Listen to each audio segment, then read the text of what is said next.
Bonjour à tous. Alors, c'est l'été. Comme ça, vous pouvez voir pourquoi je me laisse pousser la barbe et les cheveux, hein? Vous allez maintenant comprendre. Alors moi, j'ai mis mes lunettes. C'est pas que j'en ai besoin. En fait, après 2 prescriptions, ça n'a pas suffi. Si je les mets, je vois rien. Mais je pouvais quand même pas me présenter à poil devant vous puisque je les ai enlevés. Donc, il fallait que je fasse quelque chose. Ça me donne une petite contenance. Ça dissimule un peu. Ça, voilà. Hein? C'est peut-être pas après tout. Bon, on va parler de macroéconomie. La macroéconomie, ça peut se définir comme la conséquence des flux monétaires au sein d'une économie. Et c'est quelque chose qui est assez mal compris en France. On peut même dire qu'on est assez consterné de voir à quel point le niveau d'économie est très piètre en France. Le niveau moyen est très très bas. Et alors qu'on a quand même 4 prix Nobel d'économie. On peut se targuer d'avoir 4 prix Nobel d'économie.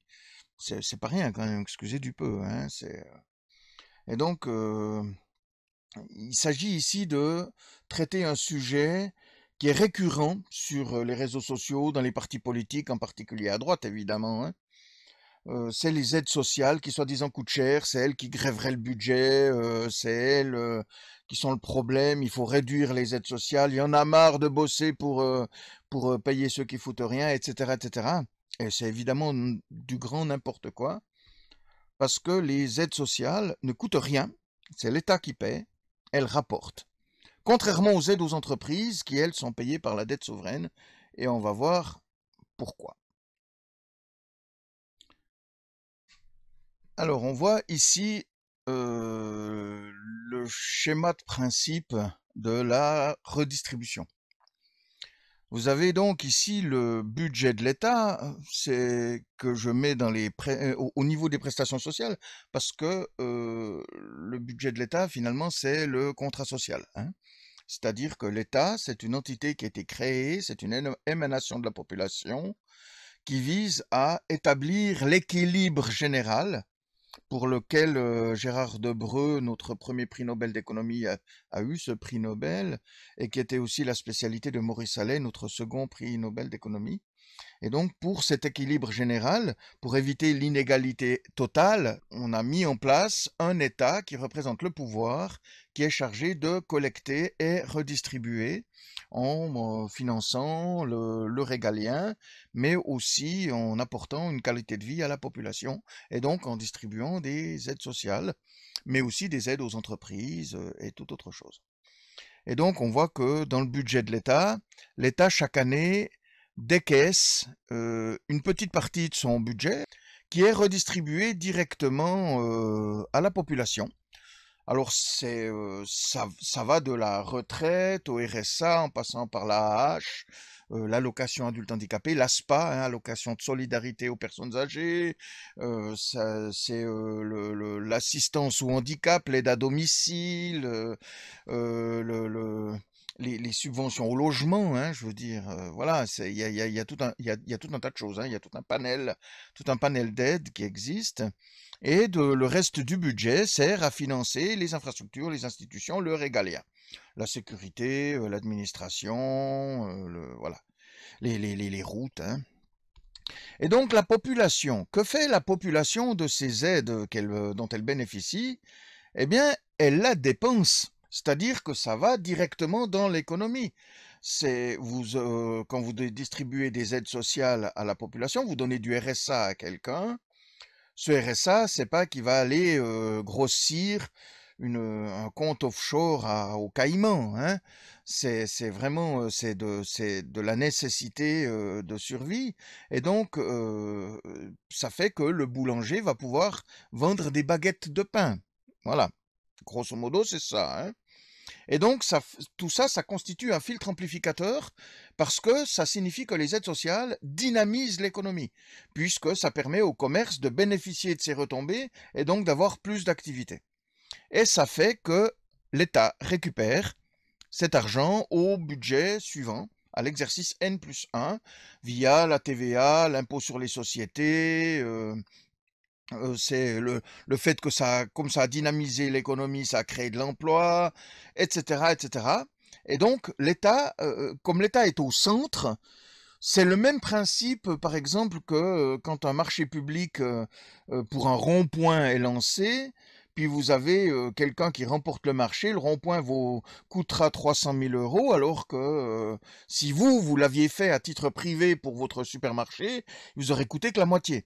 Mais comme l'État est au centre, ça ne lui coûte rien. C'est en finançant ça à 300 000 balles, il va aider l'entreprise, il va lui permettre de payer des salaires, elle va payer plus de TVA, elle va payer plus d'impôts sur les sociétés, etc., etc. Et l'État va récupérer ça au travers de l'économie. C'est pas que l'État va le récupérer directement comme ça, qu'on va le lui reverser. C'est diffus dans l'économie. Si on retire ça, s'il retire ça, il a moins de retombées. C'est qui se traduisent sur des quantités de lignes. Et donc, ça fait que si on réduit cette petite tranche-là, ce qui va se passer, c'est que effectivement, sur la première année, le budget sera plus faible, donc on va réduire le déficit budgétaire. Mais c'est vraiment à très courte vue, parce que les aides sociales ne coûtent rien, elles rapportent, c'est l'État qui paie. Et l'État ne fait que décaisser ça pour le récupérer l'année suivante. Et donc, si on réduit ce budget des aides sociales, la population va moins acheter dans les commerces. Ça fait que le boulanger, c'est simple, il va vendre moins de baguettes. Et donc, l'année suivante, l'État va moins récupérer. Et donc, le budget sera plus petit. Et ça fait que l'année suivante, il faudra encore réduire pour diminuer le déficit budgétaire, parce qu'en réalité, ce déficit budgétaire qu'on a diminué la première année, on l'a simplement transféré sur l'année suivante. On a économisé X% cette année, ces X%, ils se retrouvent sur le déficit budgétaire de l'année suivante, puisque le budget est plus petit, alors que les besoins sont toujours les mêmes. Si on regarde maintenant du côté des aides aux entreprises, qui, je vous le rappelle, comme on l'a vu dans les précédentes vidéos, aujourd'hui sont proches de 200 milliards par an pour créer de l'emploi. Qu'est-ce qui se passe? Alors là, par contre, on doit créer de la dette souveraine, parce que c'est de l'argent que l'on distribue qui, lui, va quitter le pays. On donne cet argent via des subventions à la création d'entreprises. C'est normal. Quand vous créez une activité économique, on vous subventionne. Quand vous développez cette activité, on vous subventionne aussi. C'est quelque chose d'élémentaire. C'est un principe élémentaire de fonctionnement de l'économie. Mais on va aussi avoir d'autres formes de subventions qui sont moins directes. Des baisses de charges, des cadeaux fiscaux, des avantages divers. On va compenser les bas salaires par de la prime d'activité. Quand on distille de la prime d'activité au bas salaire dans l'entreprise, c'est rien d'autre que l'État qui se substitue aux entreprises dans le paiement du salaire. C'est-à-dire que l'entreprise embauche le salarié, le fait travailler, c'est l'État qui paie. Donc vous. Là, c'est vous qui payez. C'est pas l'État qui paye, c'est vous. L'État paye sur son budget, mais au travers de la dette souveraine, parce que cet argent qui sert à financer les primes d'activité, les chèques énergie, les baisses de charges, les cadeaux fiscaux, etc., il s'en va dans les dividendes, qui en France sont parmi les plus élevés du monde en proportion du chiffre d'affaires, faut pas s'y tromper. C'est pas pour rien que depuis 15 ans, vous avez vu la fortune des riches qui s'est multipliée. On a multiplié le nombre de millionnaires. Les riches sont devenus de plus en plus riches. Les hyper riches ont carrément multiplié leur fortune. Parce que, en fait, on leur a distribué généreusement de la dette souveraine. Et cet argent, il part donc dans les dividendes ou directement dans des sociétés offshore, c'est-à-dire que les entreprises qui ont bénéficié de ces avantages délocalisent leur siège social dans un paradis fiscal, en Irlande, à Jersey, en Suisse, à Singapour, peu importe, pour payer moins d'impôts. Et donc cet argent que vous avez versé pour que l'entreprise marche, il part à l'étranger. Il n'est pas dépensé en France dans ce filtre amplificateur de l'économie. Il ne nourrit personne, sauf l'actionnaire qui lui voit sa fortune grossir. Et c'est ce qu'on retrouve donc dans la finance, l'optimisation fiscale, qui génère la fuite de capitaux. Et donc cette dette souveraine, elle, qui est consentie pour le soutien aux entreprises, si elle participe au budget de l'État au moment où elle est consentie, en revanche, elle va gonfler le déficit budgétaire et donc les intérêts de la dette souveraine. Elle va augmenter le coût de la dette souveraine.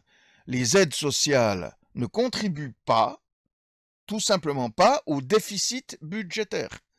Plus vous réduisez les aides sociales, moins vous avez d'activité économique, donc moins vous avez budget, donc plus vous avez de déficit. Alors que plus on soutient les entreprises, plus on distribue de l'argent aux actionnaires, aux riches, qui deviennent de plus en plus riches, on creuse l'inégalité pour favoriser de l'emploi qui est de plus en plus merdique, tellement mal payé qu'on doit le subventionner, ce qui devient un moyen de distribuer cet argent aux riches pour qu'ils créent de l'emploi qui est de plus en plus merdique. Vous voyez la logique. Et donc tout ça, ça rompt l'équilibre général. L'équilibre général, qui est cher à Gérard Debreu et Maurice Allais, c'est lorsque la population est satisfaite de son sort. C'est-à-dire que les gens ont de quoi vivre. Ce n'est pas d'avoir plus de riches et plus de pauvres. C'est normal d'avoir des pauvres, c'est normal d'avoir des riches. C'est lorsque la population se satisfait de son sort. C'est-à-dire qu'elle travaille, elle gagne sa vie. Et elle n'a pas besoin d'assistance de l'État. Comme aujourd'hui, un smicard qui reçoit une prime d'activité dans une entreprise. Ou un chèque énergie. C'est absolument anormal que vous travaillez, mais que vous ne soyez pas suffisamment payé, et au point que l'État doive vous aider à payer votre facture d'électricité. Rendez-vous compte, c'est un dysfonctionnement. Si vous travaillez, en principe, vous n'avez pas besoin d'aide sociale. Les aides sociales, contrairement à ce qu'on pense, ne sont pas une solution aux problématiques. Elles sont un symptôme de la problématique. Et on les aggrave pour favoriser l'emploi. Et c'est donc là-dedans qu'est partie la dette souveraine, qui a commencé en réalité en 1971, avec VGE, qui alors était ministre de Pompidou, qui a mis en place un système de contournement du serpent monétaire européen qui interdisait aux États d'emprunter à la Banque centrale pour financer leur économie. Il n'était pas autorisé d'emprunter directement à la Banque centrale, donc de générer de l'inflation. Alors il avait mis en place un système où les banques commerciales étaient contraintes de se poser en acheteurs de second rang des obligations, des effets de l'État, de sorte qu'ils n'empruntaient officiellement pas à la Banque centrale. Le serpent monétaire européen, c'était quelque chose de très strict que personne n'a jamais respecté et qui donc finalement est plus ou moins tombé à l'eau, jusqu'au moment où on a créé la Banque centrale européenne qui a mis en place un nouveau système. Et donc ça fait que de 1971, où il a mis en place ce système en tant que ministre de l'économie, puis il est devenu président jusqu'en 1981, la France a connu une inflation de 8 à 10%. En raison de la surabondance d'argent pour financer l'État, de la monnaie qui venait de nulle part, hein. Et donc ça fait que le franc se dévaluait constamment. Le franc fondait. Les anciens se souviennent de Roland McDan, et son sketch qui faisait oh dis donc, j'ai fait un de ces cauchemars. J'ai rêvé que j'étais suisse et que je plaçais mon argent en France. Ou alors Thierry Luron qui imitait Valéry Giscard d'Estaing dans une interview. Puis on lui dit, Monsieur le Président, on vous accuse d'avoir un franc faible, instable. Puis là, Thierry Luron, qui imite VGE, qui dit, ah non, alors je proteste, le franc est fort, le franc est stable. Je veux parler du franc suisse, bien sûr. Et sur ce laps de temps de 15 ans, entre 1971 et 1986, l'année de la première cohabitation, le franc français a perdu plus de 80% de sa valeur. On est passé d'une situation où il fallait un franc français pour 4 francs suisses en 1971. C'était une monnaie de référence. Quand vous alliez quelque part sur le monde, avoir des francs français, c'était comme avoir du dollar, je veux dire, c'était une monnaie sérieuse, à une monnaie de singe où il fallait 4 francs français pour 1 franc suisse en 1986, et donc plus personne n'en voulait. C'est quand on allait quelque part, vous sortiez votre billet de 100 francs, on vous disait vous auriez pas plutôt des dollars. Voilà. En petit aparté, c'est ce qui a contraint Mitterrand à presser l'introduction de l'euro avec Helmut Kohl, parce que la France était exsangue, parce qu'elle devait acheter des dollars pour couvrir ses échanges internationaux, puisque sa monnaie ne valait plus rien. Donc elle avait besoin d'une monnaie de change fiable, crédible. Et donc les Américains, lorsqu'ils apprenaient ça, eh bien, ils achetaient massivement le dollar pour le faire monter. Et donc la France le payait très cher. Et puis, une fois qu'elle l'avait acheté, mais ils le revendaient pour le faire baisser. Et donc, elle payait ses échanges avec du dollar qui était plus bas. Et donc, qui lui coûtait plus cher. Ça revenait littéralement à payer des impôts aux Américains. Pour sortir de ce modèle, Mitterrand a pressé Helmut Kohl d'introduire la monnaie commune parce que l'Allemagne se retrouvait à ce moment-là confrontée à la réunification qui allait lui coûter 2000 milliards. Et donc le moment était propice parce que l'Allemagne avait besoin d'aide. Et donc la proposition était que le mark soit favorisé de 2/10 et que ces 2/10 soient répartis sur les ensembles des acteurs de la zone euro. La France était le second acteur de la zone euro, 17% de la masse monétaire euro de l'époque, hein, et donc c'est elle qui a payé la plus forte part de ces 2/10. Mais ça lui a permis de bénéficier d'une monnaie crédible, d'une nouvelle monnaie de change qu'elle pouvait utiliser pour ses échanges internationaux en se passant d'achats massifs de dollars. Donc c'était quand même gagnant-gagnant. En 1981, VGE a perdu l'élection, c'est Mitterrand qui a repris le pouvoir, et il a repris ce système. Mais comme il s'y connaissait absolument rien en économie, Mitterrand, c'était vraiment une tanche en la matière. Non seulement il l'a repris, mais il l'a un peu amplifié, ce qui fait que la France a connu une période d'inflation de 11 jusqu'à 14%. Donc il a encore aggravé la chose. Et ce système a trouvé sa fin en 1986, à la première cohabitation. Aux législatives de 86, l'opposition de droite est revenue à la majorité, s'est opposée à la loi de finances, ce qui a interdit à Mitterrand de pouvoir emprunter à la Banque de France, tout simplement. Il faut savoir que ça, c'est quelque chose qui a été introduit par la Constitution de 1958 de Gaulle, donc, qui édictait que le président ne peut emprunter à la Banque centrale qu'avec l'assentiment des gouverneurs de la banque, du ministre de l'économie et du Parlement. Les gouverneurs de la banque sont nommés par le président, ça pose aucun problème. Le premier ministre, le ministre de l'économie, pardon, du moment qu'il est à la solde du premier ministre qui est de votre camp, ça ne pose aucun problème. Puis le Parlement, tant que vous avez la majorité, ça pose aucun problème. Quand vous vous retrouvez en cohabitation, un schéma qui n'était pas prévu jusque-là, ça change la donne. Ça fait que, en réalité, le chef du gouvernement n'est plus dans votre camp et le Parlement non plus. Et donc, il s'est opposé à la loi de finances, ce qui a mis fin à l'inflation, 2%. Voilà. Et ça n'a plus bougé depuis. Seulement, ça a contraint Mitterrand à se financer autrement et donc se financer sur les marchés.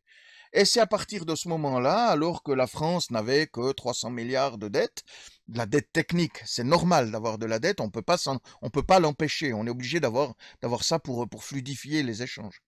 Et donc ça fait qu'à partir de ce moment-là, la dette a doublé tous les 10 à 15 ans. 300, 10 à 15 ans plus tard 600, 10 à 15 ans plus tard 1200, 10 à 15 ans plus tard 2400, etc. Voilà. C'est comme ça qu'on est arrivé aux 3300 milliards aujourd'hui et qu'on arrivera à 5000 milliards d'ici 2032, quoi. Donc voilà. La dette ne peut mécaniquement désormais qu'augmenter en raison de ce principe. Et toute cette dette souveraine est partie dans le soutien à l'emploi, dans le financement des entreprises, dans l'aide aux entreprises. On distribuait en 2014 47 milliards, on distribue aujourd'hui près de 200 milliards chaque année, mais on a eu d'autres précédents, hein. Au milieu des années 80, donc sous Mitterrand, on a introduit l'économie des conventions. L'économie des conventions, c'était un concept qui visait à surpasser la rationalité humaine. C'est-à-dire que c'est un principe ultra néo-keynésien. Keynes partait du principe que une unité monétaire injectée dans l'économie en rapportait 3. Donc, faut injecter de l'argent pour avoir de l'activité. Alors, seulement le problème, c'est que quand on investit dans quelque chose d'irrationnel, ben, il y a quand même l'esprit, non, mais t'es sûr qu'on en a besoin, hein, on pourrait pas chercher à faire autre chose. Ben non, il s'agissait d'injecter le plus d'argent possible. C'était la folie des années 80. Je peux vous dire, je l'ai vécu. Moi qui n'avais rien, je voulais acheter un bâtiment pour 1 million de francs suisses, parce que c'est pas seulement en France, hein, c'était partout, la folie des années 80, aux États-Unis, en Allemagne, partout, hein. Je voulais acheter un bâtiment, un magasin de meubles qui avait fermé, le bâtiment coûtait 1 million, et la banque me les prêtait. Comme le bâtiment était acheté par un pote qui a fait son garage, il a déménagé son garage pour y créer sa concession Mitsubishi à l'époque. Eh bien, moi, je me suis rabattu sur un autre local et je voulais 160 000 francs pour y créer un magasin. Le banquier insistait pour que je prenne 320 000. Pour lui, 160 000, c'était pas assez. Je vous le redis, j'avais rien, hein. C'était ça, la folie des années 80. Et donc, il fallait vraiment injecter de l'argent à tout prix pour créer artificiellement de l'économie. De l'activité, pardon. Enfin, injecter de l'argent dans l'économie pour avoir de l'activité. Voilà. Je me broute. Et donc, qu'est-ce qu'on a fait? Ben, on a rénové les cœurs de village. Vous aviez des jolis cœurs de village en terre battue, sous des marronniers, qu'il fallait entretenir, hein, parce que du coup, il y a des tonnes de marrons qui tombaient, donc il fallait envoyer les cantonniers pour nettoyer. Les gens jouaient aux boules, ils y buvaient leur ricard. Alors, on a ratiboisé tout ça, on a mis un joli dallage avec quelques bancs, une fontaine à 150 000 balles, machin, où plus personne ne va, depuis c'est mort, hein, on a tué les cœurs de village, puisqu'il n'y a, plus cette ambiance, il n'y a plus l'ombre des arbres, il n'y a plus rien. On a fait des parkings, on a fait, voilà, on a créé des médiathèques. Le moindre petit village de merde a sa médiathèque. À Garlin, 1879 habitants, une médiathèque à 1 300 000. Voilà. C'est comme le paysan du coin qui se plaint qu'il n'arrive pas à gagner sa croûte et puis qui s'achète une Porsche. Voilà, c'est pareil, hein. Je dis pas, hein, j'ai rien contre les médiathèques. Mais les médiathèques, c'est une par canton, je veux dire. C'est pas une par village, hein. On a mis des piscines partout, des piscines municipales. Puis sur ces piscines municipales, on a mis des toboggans. Tout était bon. On a créé des ronds-points partout. On a élargi les routes. On a créé des routes en prévision d'extension de zones commerciales, etc., etc. Puis pendant des années, on a injecté. On a mis des œuvres d'art sur les ronds-points. Et on se retrouve aujourd'hui avec toute cette manne qui a été investie, avec des municipalités, des collectivités qui sont contraintes d'entretenir tout ça, alors qu'il n'y a plus l'argent. Et donc c'est là que le malaise se trouve, et donc on génère de la dette souveraine parce que on doit injecter, on se retrouve contraint à soutenir les collectivités pour qu'elles puissent entretenir toute cette merde qui sert absolument à rien, qui n'est plus du luxe que du nécessaire, mais dont le rôle était de injecter du pognon dans l'économie pour créer artificiellement de l'activité. C'est ce qu'on a eu dans les années 80. C'était un moyen indirect d'aider les entreprises. Créer de l'activité, ça veut dire donner du boulot aux entreprises. Tout simplement. On a créé artificiellement du boulot pour tracer des lignes sur les routes. Là, moi, ils viennent de refaire les lignes, sur le lignage sur la route. Il n'y a jamais personne. Vous avez une départementale qui fait 7 mètres, je sais pas combien, 7 mètres 40, il y passe jamais personne. Je sais pas, 600 bagnoles par jour. Et on a besoin de lignes. Mais ces lignes, c'est du boulot. C'est du boulot pour fabriquer la peinture, c'est du boulot pour la transporter, c'est du boulot pour la poser, c'est du boulot. Voilà. On met des lignes qui servent à rien, sous prétexte de sécurité routière, comme les ronds-points qui ont tout un tas d'arguties, mais qui en réalité ne servent pour ainsi dire à rien, je veux dire, hein. Ça sert surtout à créer du boulot. Du boulot, du travail, de l'emploi, de l'activité, de la mousse, voilà. Ça sert à ça. Et c'est là qu'est partie la dette souveraine. Aujourd'hui, maintenant, on distribue directement dans les entreprises via des baisses de charges au prétexte de compétitivité. Et donc, seulement la compétitivité, je vous invite à voir ma vidéo sur la réindustrialisation. En réalité, si une entreprise a besoin d'être compétitive en France, c'est qu'elle concurrence la même activité ailleurs dans un pays plus performant parce que moins avancé. Et donc, c'est qu'elle est indigne de notre économie. C'est idiot le principe de compétitivité. Nous n'avons pas à être compétitifs. Ce qui n'est pas compétitif doit disparaître. Sauf à ce que ce soit particulièrement utile et nécessaire. Je veux dire, voilà, il peut y avoir des activités qui sont stratégiques, qui sont très coûteuses, mais stratégiques, dont on ne peut pas se passer. Il peut y avoir des activités qui sont peu rentables, mais qui sont indispensables à la vie, et donc, bon, ben, il faut y consentir. Mais l'industrie, le travail de masse, lui, n'a pas à être compétitif. Ce qu'il faut, c'est délocaliser de manière à aller chercher la valeur chez nos partenaires et bénéficier des retombées de leur enrichissement et donc du fonctionnement de nos investissements qui sont, eux, rentables via des arrangements internationaux. C'est ça la clé. Et c'est pas en nous accrochant comme ça à l'emploi dans le but de diffuser de l'argent aux riches qu'on va aller mieux. On va créer de plus en plus d'inégalités, de plus en plus de pauvreté, de plus en plus de salariés malades parce qu'ils ont besoin d'être subventionnés malgré leur travail. Hein, ils ne servent rien au boulot, puis ils ont quand même besoin d'aide sociale. Et donc à terme, ben, on va couler. À bientôt.